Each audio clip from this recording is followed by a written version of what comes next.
Hello, welcome to Brain Spill, the laziest show on the internet. My name is Tank, and for anyone that has an intimate knowledge of the Transformers series through the various TV shows, comic books, etc, you'll know that the character Optimus Prime has died on a fair few occasions in the past.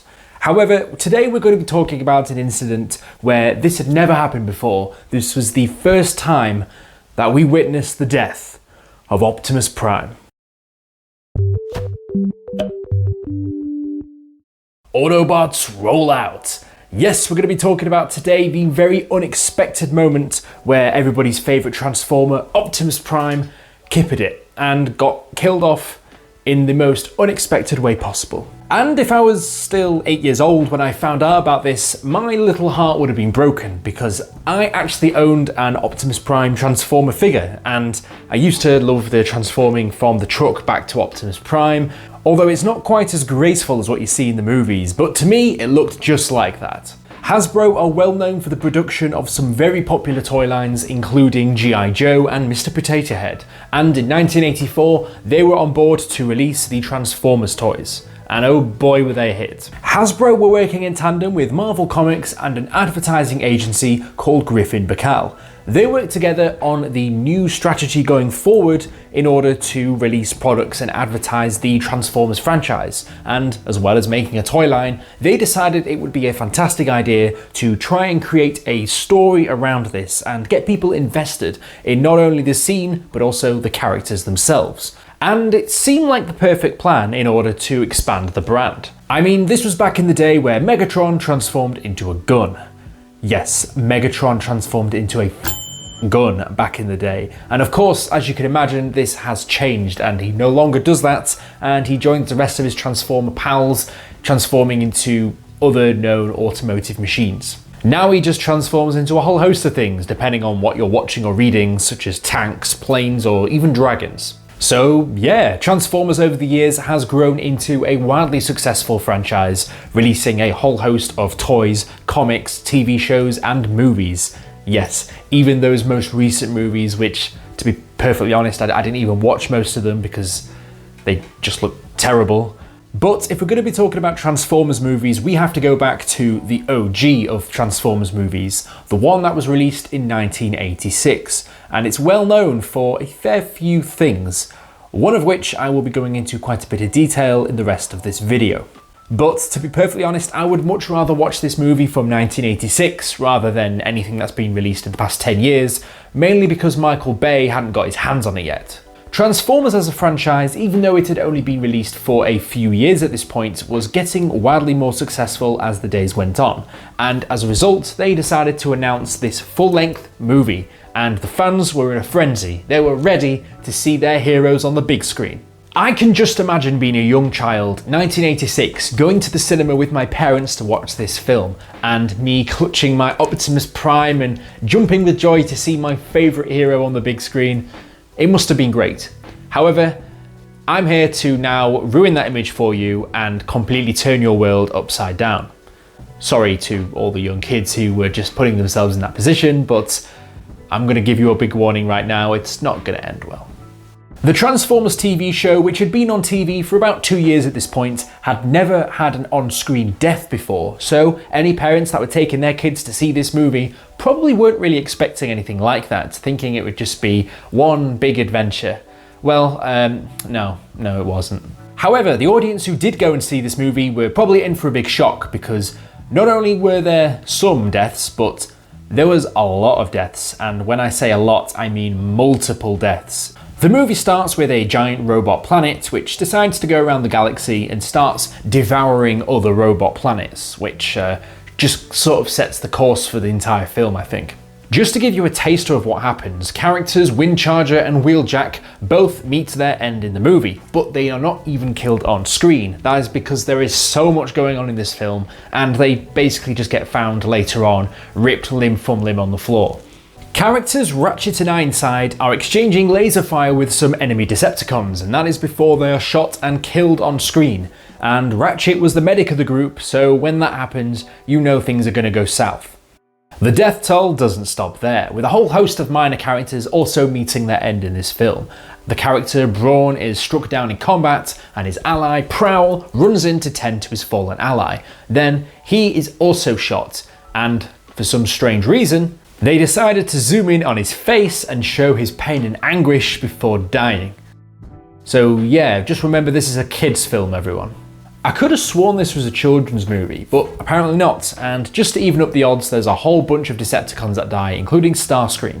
Despite the fact that this movie is an actual bloodbath, I think the one death that affected most people more than anything was the death of the on-screen main protagonist, Optimus Prime, the leader of the Autobots. And this was probably something which nobody expected. A certain scene in the film shows Optimus Prime fighting a whole bunch of Decepticons with his allies being struck down around him. He manages to get into a fight with his sworn enemy, the handgun man himself, Megatron. Things seem to initially go well for Optimus Prime, but that is until he is stabbed in the abdominal area with a large piece of shrapnel. Ow, that never happened in the TV show. Optimus Prime is then hit with a laser sword and then shot several times in the chest with a gun. Now, I just want you to remember that you are watching this movie through the eyes of a young child who has never seen this movie before and is sat there watching it for the first time. So, seeing Optimus Prime get hit with a laser sword and shot in the chest multiple times, it must be a pretty shocking thing to see.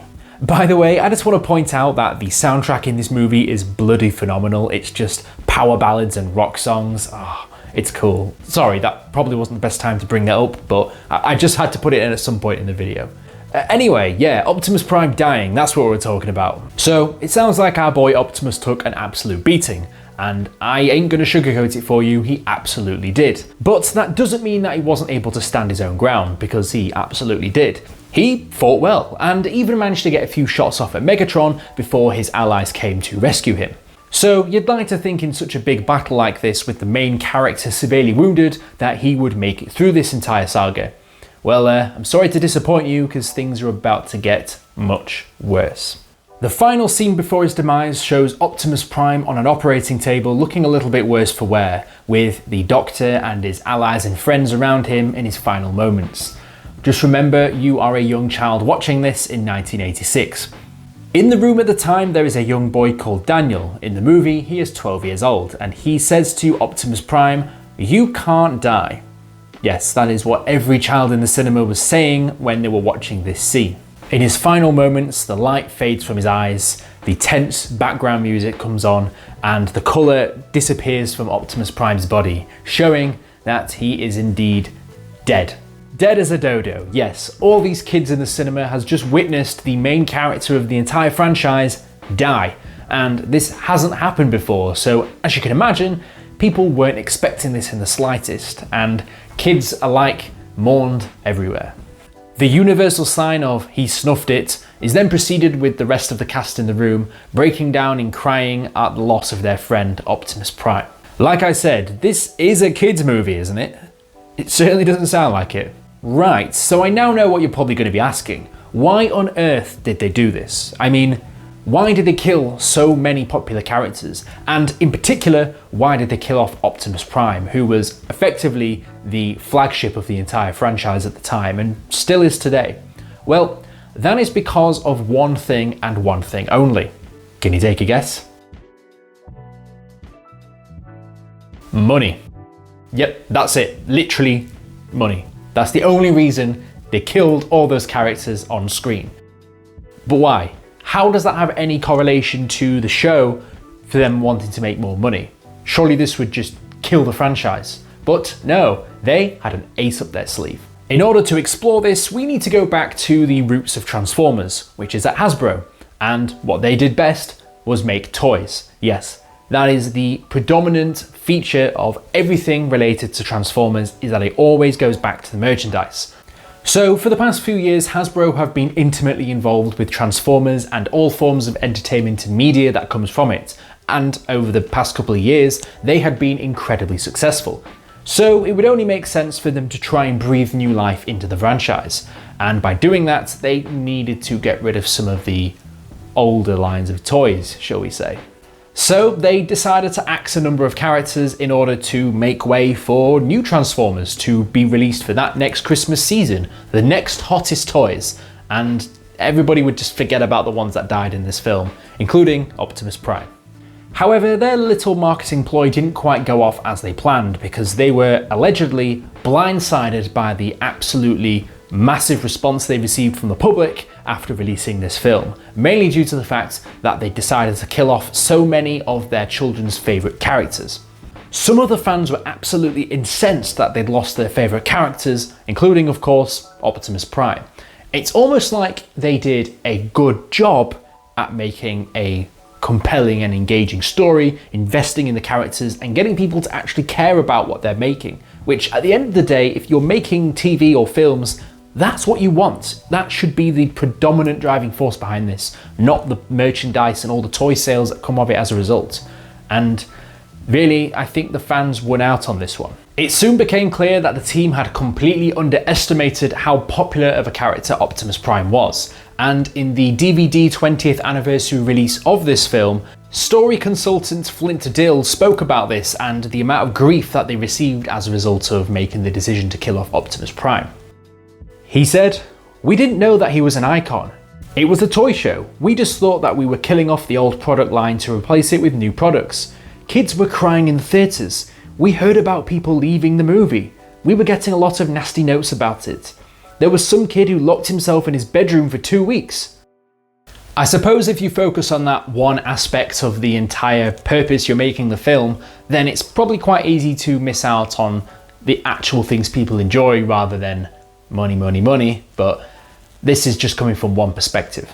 Not everyone that worked on the film thought this, however, and Ron Friedman, a screenwriter in the film, recognised the importance of Optimus Prime and even tried to convince the rest of the team to not kill him off. "I recognised that I needed to assign family identities to characters in order to create the recognition factor that young people need. They cannot verbalise this, it's beneath the surface. To remove Optimus Prime, to physically remove Daddy from the family, that wasn't going to work. I told Hasbro and their lieutenants they would have to bring him back, but they said no and had great things planned. In other words, they were going to create new, more expensive toys." And for a while at least, this was their course of action. They ploughed on that Christmas and released a whole host of new Transformers toys ready to be released to the public. However, the backlash didn't relent, and it grew and grew and grew. People were absolutely heartbroken over what happened and were not going to forgive Hasbro that easily for killing off Optimus Prime and many other popular characters. Eventually, the backlash was too much for Hasbro and they decided to re-release Optimus Prime in the near future. Mainly because of the backlash, but they also probably saw that there was a business there, so they probably thought they could sell a lot more by re-releasing it. And it was a good choice because ever since, Optimus Prime has remained one of the key pivotal characters of the entire series. When researching this topic, I found that there is an entire Wikipedia page about the many instances where Optimus Prime has died, and apparently in the community, it's even turned out as a little bit of a meme as to how often Optimus Prime kicks the bucket. And like I said earlier in the video, there has now been many iterations of Transformers through many different mediums where the character Optimus Prime has died various times, including the 1986 Transformers movie, the feature-length running movie of commercial slaughter. If you liked the video, be sure to like and subscribe. If you want to be notified as soon as I upload my next video, be sure to hit the bell button. And if you've got any ideas as to what videos you'd like me to discuss next, let me know down in the comments below. As always, sources used in the video will be in the description. Right, I need to stop getting so attached to certain TV characters because I know that if I show any interest in liking a character, you know for a fact in the next few episodes, they're gonna meet their end. So I'm now going to start liking characters who I actually secretly despise, hoping that they'll die very soon. I'll see you guys in the next video. Fantastic.